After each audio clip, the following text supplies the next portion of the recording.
Hello guys, this is Annabelle Ausa. Nandito ko ngayon sa Talmatstrasse, Basel, sa akin na Mercy. Dahil birthday po ng kanyang husband. At nandito kami sa kanilang garden.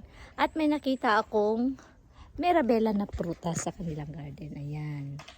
Yan ang Mirabella. And gumagawa po sila ng, meron kaming traditional na lechon. Gusto niyo pong makita? Papakita ko sa inyo.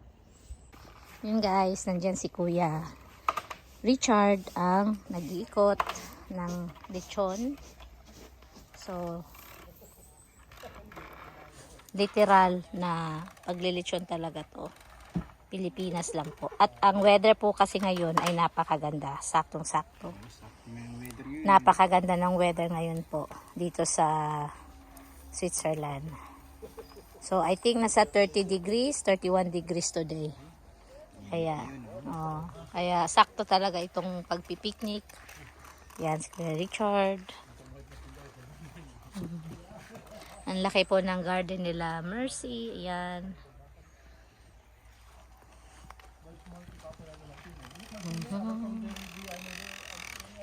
Sabi yan ni Kuya ni Yanis na birthday, kawawa daw yung baboy.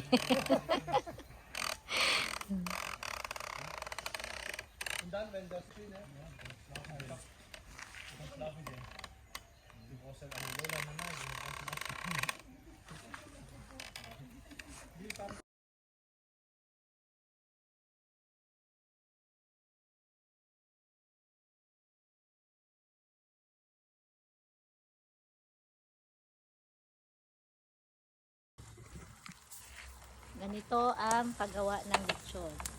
Kailangang punasan ng oil. Punasan ng pagmamahal. Punasan ng pagmamahal.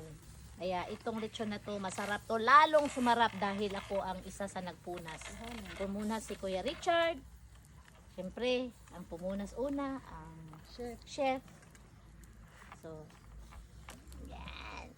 Sabi ng kuya.